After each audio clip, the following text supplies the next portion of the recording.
China telah menjadi eksportir mobil terbesar di dunia. Produsen mobil China pada akhirnya akan datang ke Amerika Serikat, dan mereka akan melakukannya, terlepas dari ada atau tidak adanya pajak. Sekitar 40 tahun yang lalu, industri mobil China hampir tidak ada. Saat ini, negara tersebut memproduksi cukup banyak mobil untuk memasok separuh dunia. Saya menyebutnya Godzilla yang hebat. Dunia belum pernah melihat industri mobil sebesar ini. Ini adalah mesin raksasa yang baru saja ditingkatkan, dan industri ini mengincar Amerika Serikat. Kebangkitan China sekarang menjadi pasar mobil terbesar kedua di planet ini.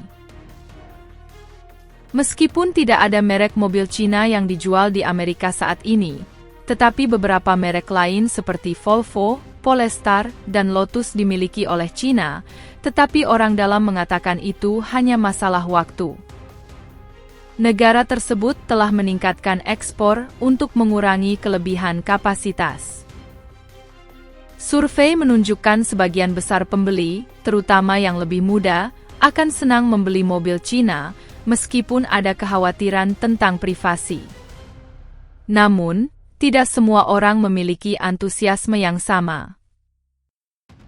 Presiden Biden mengenakan tarif pajak tinggi kepada produsen mobil China, yang secara efektif menggandakan harga mobil listrik ekspor China, yang jika tidak, harganya bisa semurah 183 juta rupiah. Pendapat beragam, tetapi banyak yang mengatakan pajak tidak begitu efektif dalam jangka panjang, dan akan lebih banyak ruginya daripada untungnya. Jadi, apa saja alternatifnya? Kami meminta beberapa orang dalam industri untuk mencari tahu, apakah Detroit, Toyota dan Hyundai dapat bersaing melawan merek-merek Cina ini. Diperlukan sesuatu yang lebih dari sekedar menaikkan tarif dari 25% menjadi 100%. Saya tidak melebih-lebihkan ketika saya mengatakan bahwa China menghadapi kesulitan yang belum pernah terjadi sebelumnya. Anda tahu, dalam kasus Jepang dan Korea, ketika mereka datang ke Amerika Serikat, Amerika membujuk dengan sedikit memaksa. Jika Anda ingin berjualan di sini, Anda harus membangun pabrik di sini. Mereka melakukannya, dan mereka adalah sekutu yang pada akhirnya lebih bergantung pada Amerika, daripada Amerika tergantung pada mereka. Dalam kasus China, Amerika tidak memiliki daya ungkit seperti itu dengan mereka. China memiliki kemampuan untuk membuat setengah dari mobil dunia, 4 kali lebih banyak dari yang biasanya diproduksi Amerika. Permintaan tahunan di dalam negeri sekitar 25 juta unit. Itu menyisakan 15 juta mobil untuk diekspor. Hampir sama banyaknya dengan yang dijual Amerika dalam tahun yang baik. China mengirim 5 juta mobil ke lebih dari 100 negara pada tahun 2023, menjadikannya salah satu eksportir terbesar di dunia. Anda akan melihat mobil China di hampir setiap pasar, kecuali Amerika Serikat dan Kanada. Dan karena pasar di dalam negeri sedang mengalami perang harga, para pembuat mobil China sangat termotivasi untuk menyebarkan produk mereka ke Eropa. China menyambut para pembuat mobil asing ke negara itu mulai tahun 1980, dan aturannya sederhana, perusahaan asing bisa menjual mobil di negara itu selama mereka bermitra dengan pembuat mobil lokal China. Perusahaan-perusahaan Tiongkok juga melakukan beberapa investasi lintas batas. Banyak perusahaan yang dimiliki pemerintah, dan bahkan perusahaan swasta menerima subsidi yang besar. Produsen kendaraan listrik BYD menerima 59 triliun rupiah antara tahun 2018 dan 2022. Jadi, produsen mobil barat melihat itu dan berkata, bagaimana kita bisa bersaing? Ketika mereka datang ke Detroit Auto Show 15 tahun yang lalu, mobil-mobil China tidak kompetitif. Anda dapat melihat masalah kualitas pada kendaraan-kendaraan itu saat Anda duduk di dalamnya, saat Anda bermain-main dengannya. Sekarang, mobil-mobil itu jauh lebih berkualitas. Mereka sangat kompetitif.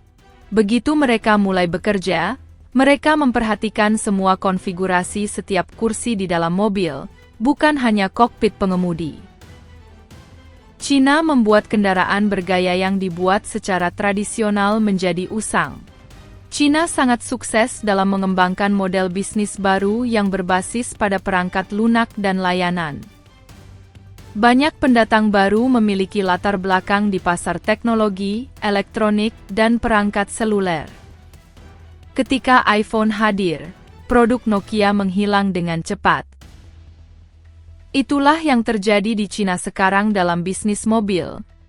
Hampir setengah dari responden dalam survei baru-baru ini mengatakan bahwa mereka familiar dengan merek kendaraan Cina, dan 76% di bawah usia 40 tahun mengatakan bahwa mereka akan mempertimbangkan untuk membeli kendaraan dari merek Cina.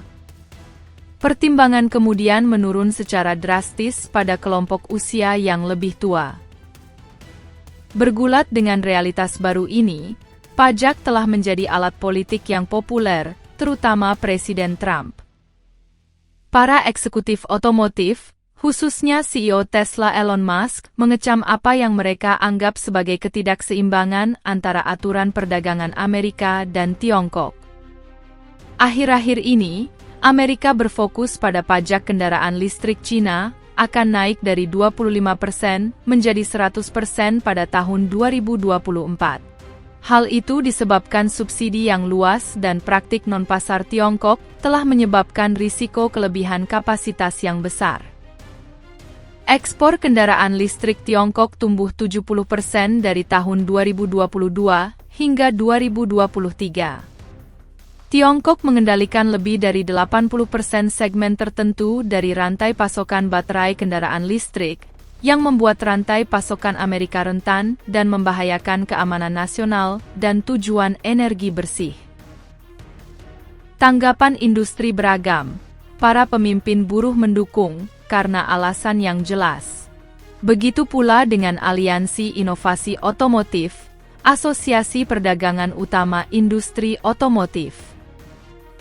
CEO Tesla Elon Musk mengkritik pajak tersebut, tetapi ia telah mengatakan sebelumnya bahwa tanpa hambatan perdagangan, sebagian besar produsen mobil barat akan dihancurkan oleh persaingan dari Tiongkok. Cina dapat menjual kendaraan listrik lebih murah daripada mobil berbahan bakar termurah, dan menurut beberapa orang, jauh lebih unggul dari pesaing dalam perangkat lunak dan teknologi. Perang dagang era Trump, seperti rudal yang ditujukan ke Beijing, tetapi rudal itu mendarat di Detroit. Dua hal terjadi. Pertama, perang dagang akan menaikkan biaya suku cadang yang dipasok produsen mobil Amerika dari Tiongkok atau tempat lain. GM dan Ford sama-sama melaporkan bahwa tarif Trump pada tahun 2018 membebani mereka, masing-masing dengan biaya baja dan aluminium dengan tambahan 16 triliun rupiah.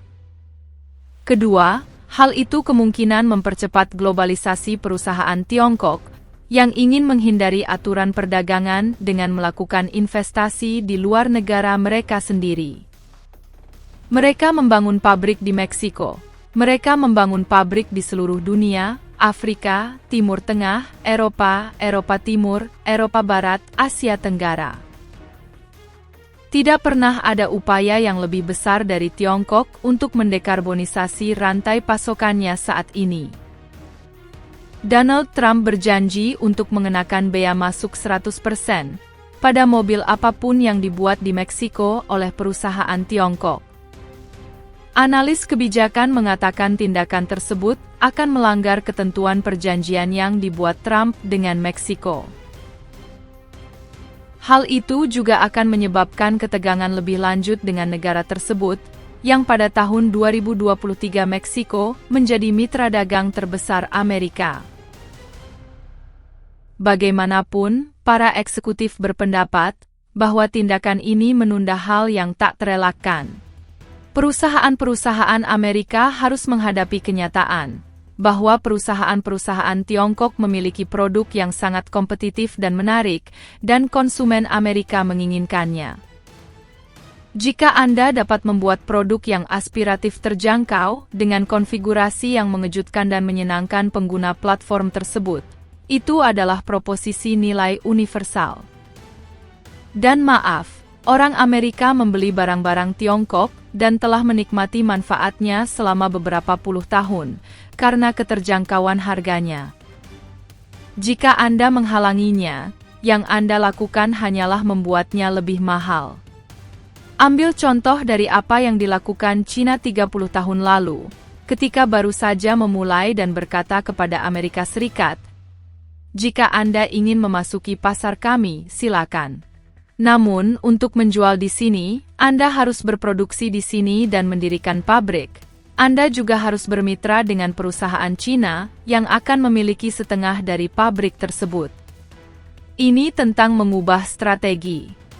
Masalah sebenarnya bukanlah tentang mencegah mereka masuk.